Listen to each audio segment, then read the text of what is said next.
Hello दोस्तों, हमारे channel अमृत coaching centre में आप सभी का स्वागत है। हर रोज की तरह आज भी एक नए लेसन के साथ, एक नए टॉपिक के साथ और एक नई जानकारी के साथ आए हैं। और आज का हमारा टॉपिक है सुनील लर्न्स आ लेसन।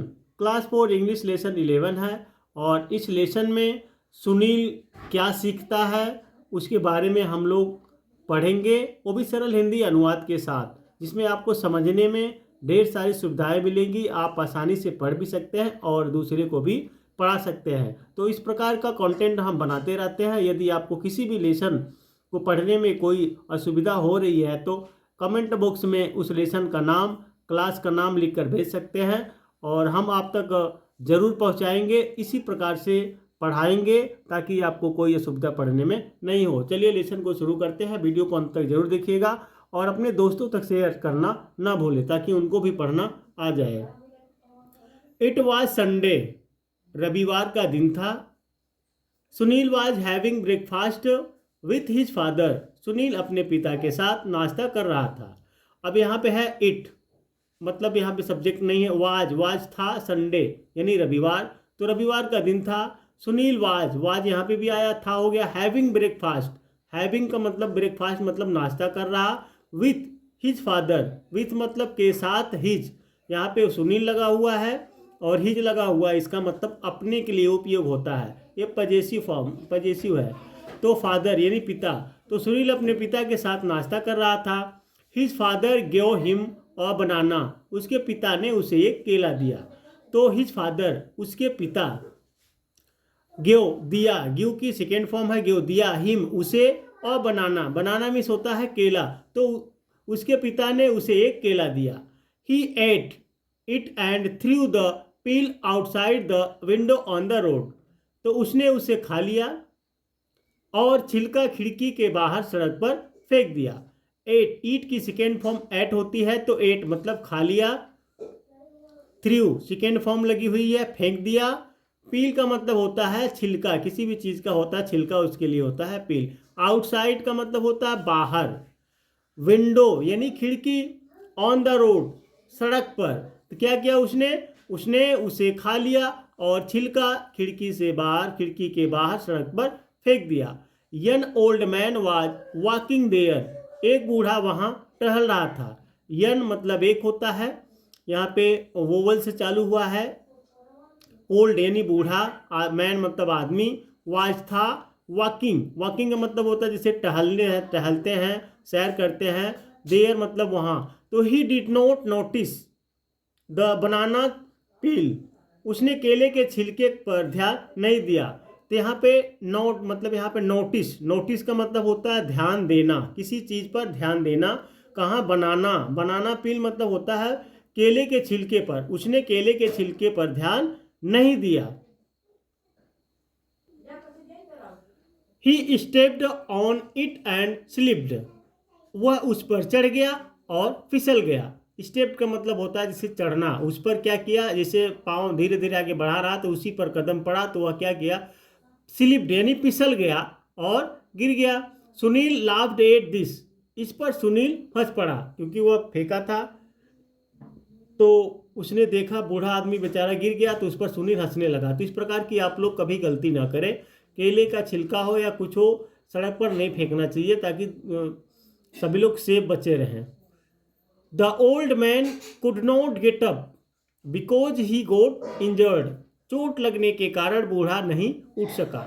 तो ओल्ड मतलब, ओल्ड मैन मतलब बूढ़ा आदमी, नोट कुड लगा हुआ तो सका है, सकना के लिए लगता है। गेट अप उठना होता है। बिकॉज, बिकॉज क्योंकि होता है, लेकिन यहाँ दिया है के कारण, किसके, गोट इंजर्ड, चोट लगने के कारण, तो चोट लगने के कारण बूढ़ा व्यक्ति नहीं उठ सका। His father who was watching all this, उसके पिता जो यह सब देख रहे थे। हिज फादर उसके पिता, हु कभी कभी क्यों मतलब कौन के लिए लगता है, लेकिन वह पहले लगता है, यहाँ बीच में लगा हुआ है, तो जो वाचिंग देख रहे हैं, ऑल दिस यह सब मतलब सभी देख रहे थे, तो उसके पिता जो यह सब देख रहे थे, came to Sunil and said don't laugh, Sunil के पास आए और कहा हंसो मत। केम टू सुनील, सुनील के पास आए, एंड सेड और कहा, डोंट लाफ मत हंसो, एम्परेटिव सेंटेंस से लिया गया है, don't laugh. The old man fail because you through the banana peel on the road. बूढ़ा गिर गया क्योंकि तुमने केले का छिलका सड़क पर फेंक दिया था।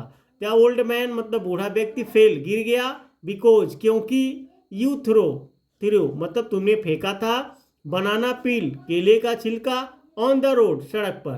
तो बूढ़ा गिर गया क्योंकि तुमने केले का छिलका सड़क पर फेंका था। You should have put it in the dustbin. तुम्हें इसे कूड़ेदान में डालना चाहिए। तो यू शुड मतलब शुड का मतलब होता है चाहिए, पुट रखना चाहिए, इन द डस्टबिन यानी कूड़ेदान, डस्टबिन का मतलब होता है कूड़ेदान, तुम्हें इसे कूड़ेदान में डालना चाहिए था। नाउ अब let's go and help him. चलो और उसकी मदद करें। तो यहाँ पे देखिए वो उनके पिता, सुनील के पिता सुनील को समझाते हैं कि ये सब नहीं करना चाहिए था, तुमने केले का छिलका सड़क पर फेंका, इसी कारण से बूढ़ा व्यक्ति गिर गया, तुम्हें इसको डस्टबिन में फेंकना चाहिए, सड़क पर नहीं फेंकना चाहिए। चलो अब बूढ़े व्यक्ति की मदद करते हैं। They help the old man to get up and took him to his home. उन्होंने बूढ़े आदमी को उठने में मदद की और उसे अपने घर ले गए। The old man thank them.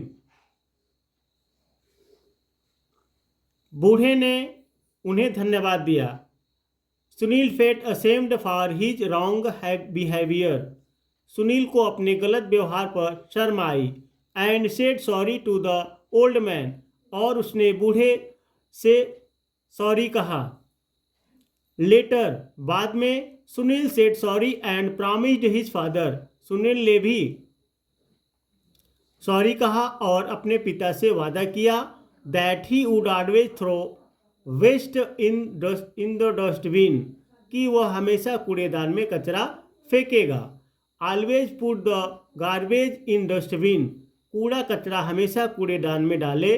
Make environment neat and clean. वातावरण को साफ सुथरा बनाएं। तो आप लोग को भी यही सुझाव देते हैं हम लोग कि भाई कूड़ा कचरा जितना भी है उसको हमेशा डस्टबिन में रखना चाहिए, फेंकना चाहिए, ताकि हमारा जो वातावरण है वह साफ सुथरा रहे, किसी को कोई समस्या ना हो, हरा भरा सब बना रहे, हम लोग आसानी से अपना जीवन व्यतीत कर सकें। ऐसा नहीं कि आप लोग खाए और कहीं पर भी कूड़ा कचरा उठाकर फेंक दिए बिना परवाह किए, क्योंकि आप लोग यानी प्रत्येक व्यक्ति यह जिम्मेदारी अगर लेगा तो पूरा संसार एक दिन पूरा साफ सफाई से रहेगा, हम लोग भी सुरक्षित रहेंगे और हमारा देश भी सुरक्षित रहेगा, किसी को कोई समस्या नहीं होगी। तो उम्मीद करते हैं कि यह लेसन आपको समझ में आया होगा। यदि नहीं समझ में आया तो दोबारा से फिर देख लीजिएगा।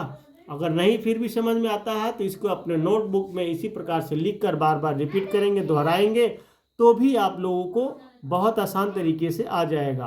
कहते हैं बूंद बूंद से घड़ा भरता है। एक महीने में भी अगर एक महीने तक एक लेसन पढ़ते हैं तो साल भर में यानी 12 महीने होते हैं तो आप लोगों को 12 लेसन पढ़ना आ जाएगा। तो एक साल में 12 लेसन पढ़ते हैं, 2 साल में फिर 24, ऐसे ही करते करते आप लोग इतना एक दिन इतना लेसन पढ़ लेंगे कि आपको अंग्रेजी में कोई असुविधा ही नहीं होगी। लेकिन हम देखते हैं कि बच्चे पढ़ते हैं, एक साल पढ़ते हैं एक क्लास में, लेकिन उनको एक भी लेसन पढ़ने नहीं आता है। तो आप लोग इस तरीके से मत रहिए। एक लेसन में 1 महीना भी लगता है तो कोई बात नहीं, 1 महीने तक एक लेसन पढ़िए, दूसरे महीने में आप लोग को बहुत जल्दी दूसरा लेसन आ जाएगा। कभी कभी ऐसा होगा कि 1 महीने में 2-2 लेसन भी आप लोग को पढ़ना आ जाएगा। तो चलिए ठीक है, फिर मिलेंगे एक नए लेसन के साथ, नए टॉपिक के साथ और नई जानकारी के साथ। देखते रहिए, पढ़ते रहिए और अपने दोस्तों तक शेयर करते रहिए।